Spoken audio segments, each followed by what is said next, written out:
Well, hello everyone. Today we're going to talk about section 10-2, formulas for tangent of alpha plus and minus beta. Now the book on page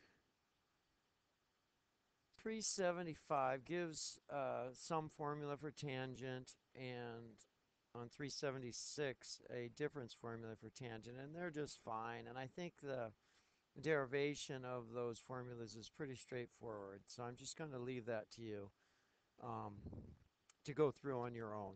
But one thing I would like to go through is the part on 376 that talks about the angle between two lines, because that maybe is not quite as accessible. Angle, well, there's the phone. I got to pause. I'll be back in a second.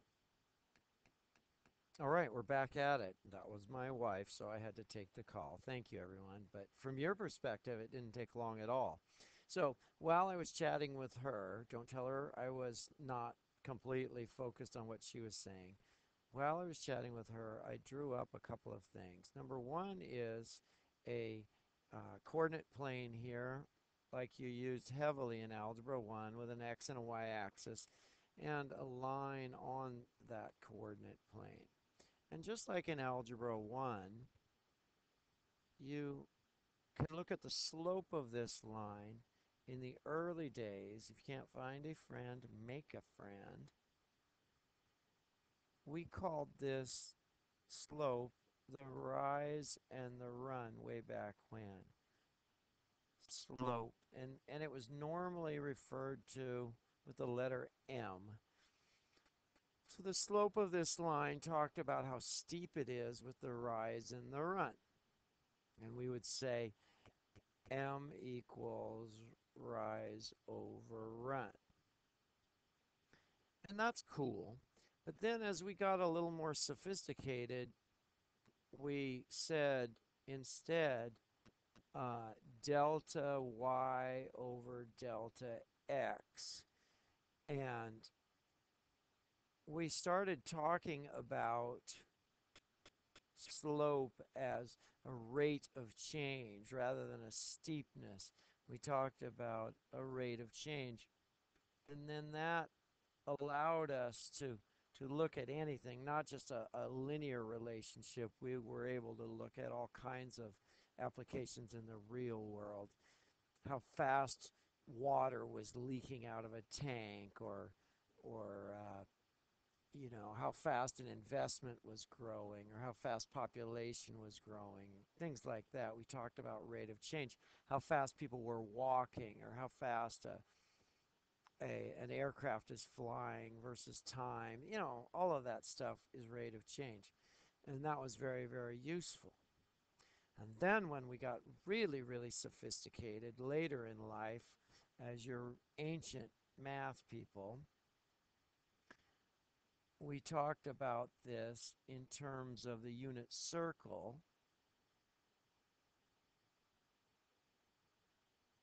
where this length here was 1 and this was some angle. Let's call it beta. I was going to say alpha. Let's call it beta.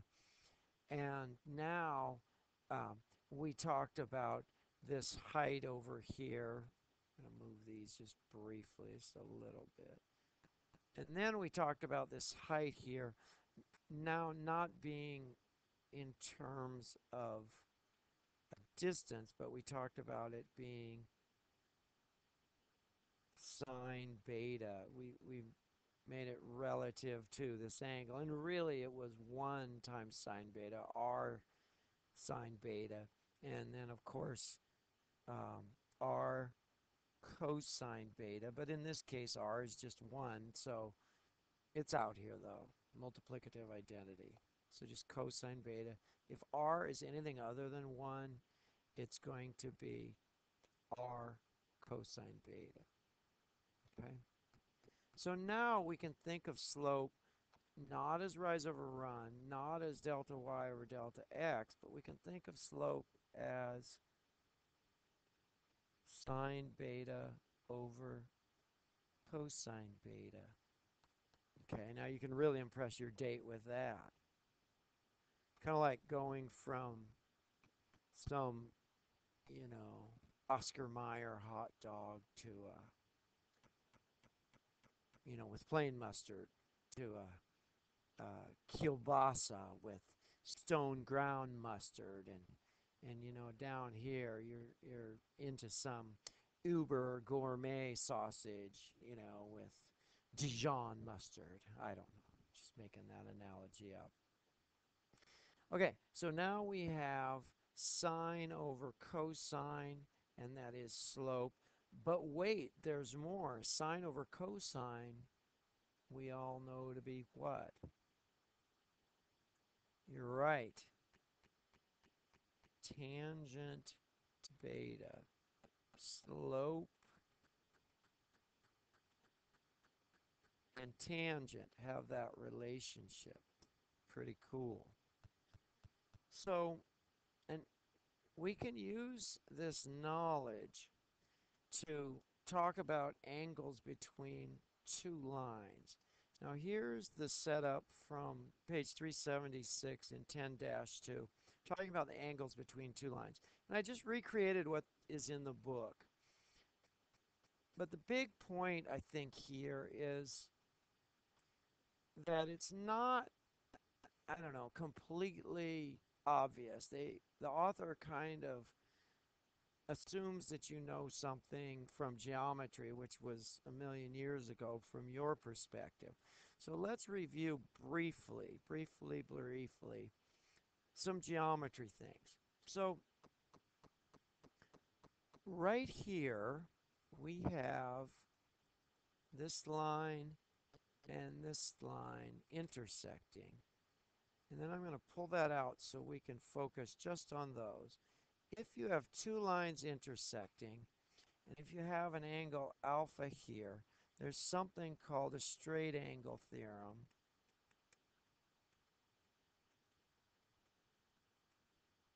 Straight angle theorem. And you remember from geometry a million years ago that these two angles, alpha and whatever's here, have to add up to 180 degrees. So if this angle here is alpha, then this little angle here we could say is 180 degrees minus alpha. And that's nice because we did not introduce a new variable. We still have everything in terms of alpha. And that's up here too. We can say 180 degrees minus alpha. And there's our alpha. They go together and make a straight angle theorem. Pretty cool. All right, also, and I'm going to erase this because I think we're done with it now. You've remembered. Also from geometry, you might remember, I need a triangle, but I need a good triangle. This is my favorite triangle right here. You're probably sick of it. I use it all the time. Okay, so this triangle, oh, that's good enough, I guess. Rotate it a little. Kind of looks like that. So now we have beta and theta, and we have 180 minus alpha. And now remember, again, way back from geometry days, that beta plus theta plus 180 degrees minus alpha. Now think of these as just three angles, three interior angles of a triangle. What do these three have to add up to? That's right, 180 degrees. And that's the triangle sum theorem. And in some books, it's a conjecture. Some say the triangle sum conjecture. Some say theorem. I'm not going to argue that, but we know it's a proven fact based on everything we know. Triangle sum theorem, beta plus alpha plus 180 minus alpha. Oh, my bad. Beta plus theta theta plus 180 degrees minus alpha equals 180 degrees. Whoa! I just saw some math that we can do, everyone. That's right. I see math. I see math everywhere. So let's check this out.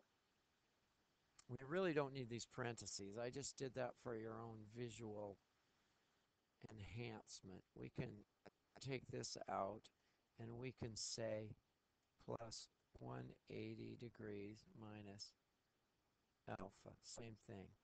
So we notice that there's 180 degrees on this side, 180 degrees on this side. That one looks like low-hanging fruit, as they say. I'm going to subtract 180 from both sides. And now don't get depressed. 0 is a good number. It'll be okay.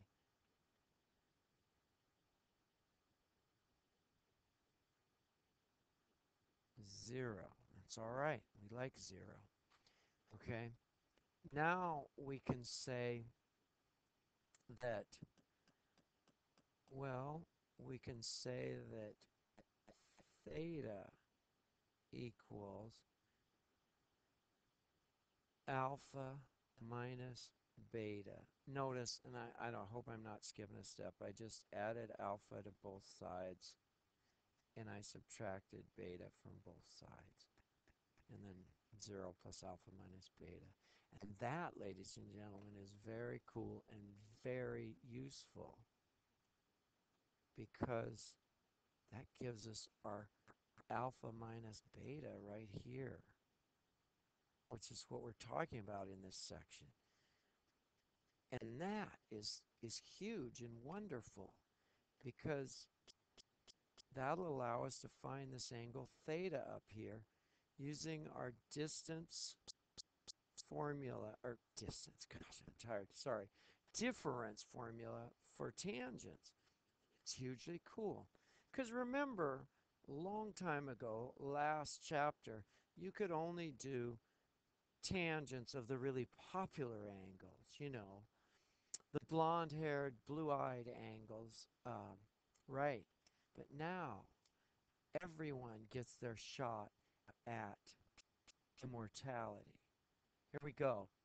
So we can use this and we can say tangent of alpha minus beta equals tangent of alpha minus tangent of beta over 1 plus tan alpha tan beta.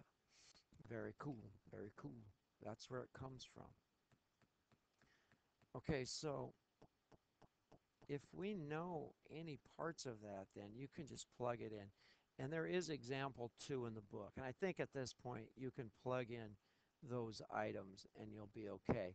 But I wanted to take a little bit of time and cover that, just kind of develop where it came from. But it'll allow you to find the angle between those two slopes. Very cool. If you find that one, then you also know this one because they share the same vertex. Those are called vertical angles. If you find this one, you can just subtract from 180 to find this one and that one. So it gives us a lot of power in that kind of an application, and I like that very much. So yeah, that's cool.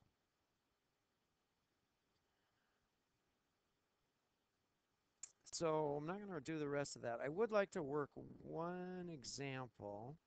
I'm going to start a new page and blast this out really fast because you're probably tired of hearing my voice so far. So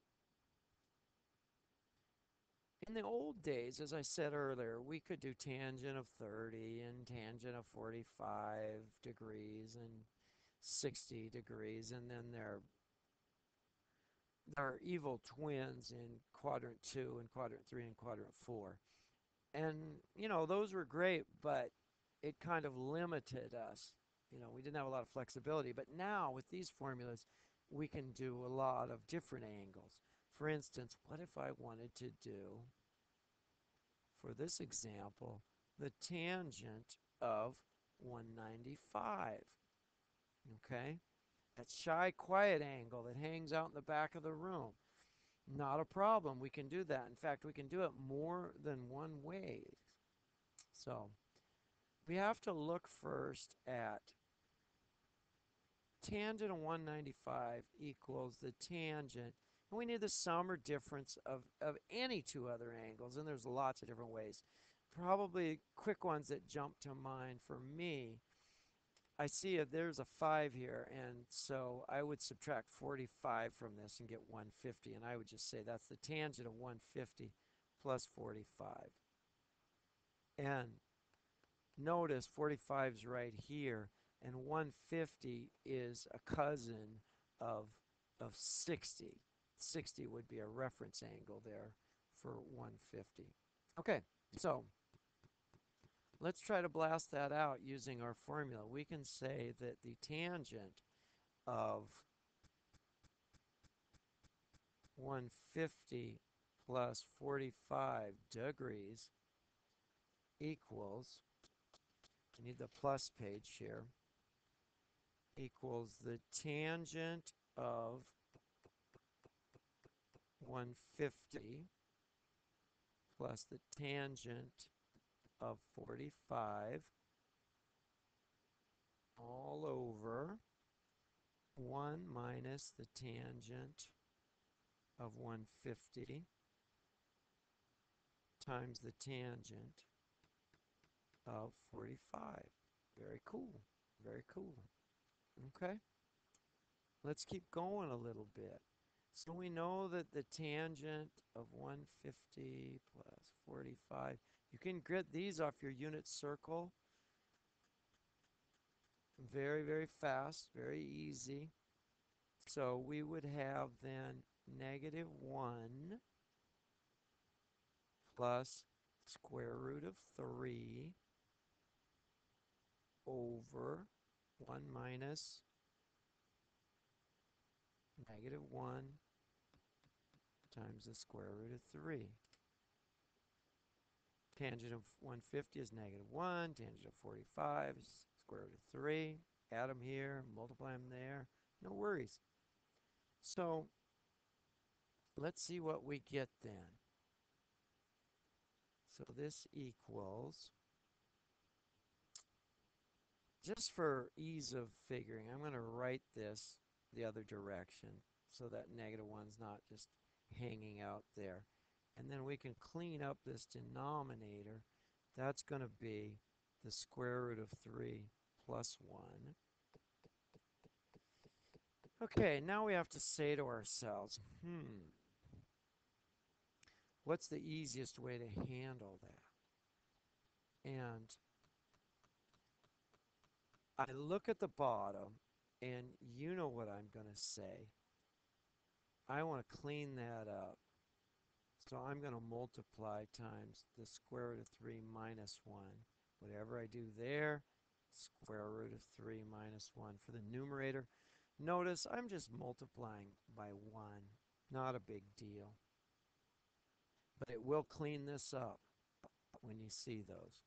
So now we have, okay, and remember, we've got to FOIL this, okay? First, outside, inside, last. Some of you grew up with the box method. Either way, you've got to go to the square root of 3 times the square root of 3, which is just 3. I was getting carried away there. And then I'm going to do the whole thing so it doesn't make us crazy. Minus 1 times the square root of 3 is just opposite of square root of 3. And then minus another square root of 3, and then plus 1. Just FOILing that out.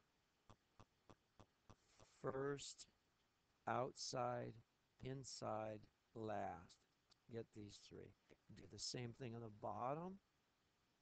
We're going to have some that subtract out here. I still want to do the radical sign, and I don't need to. So this one is 3 plus the square root of 3 minus the square root of 3 minus 1. So that equals 4 minus 2 root 3 over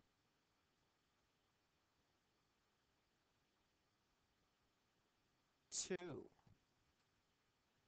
3 minus 1, positive square root of 3, opposite square root of 3, those subtract out, over 2. And then the 2's here, the 2 will divide out, and finally that equals 2 minus square root of 3. I'm going to bring this down. Tangent 150 plus 45 equals, there it is, pretty slick. Okay, hopefully that's helpful. We're right at 20 minutes, so that's as long as I want to go. Enjoy your weekend, get a little sun, but also do a little trigonometry. Have a good day. Thank you.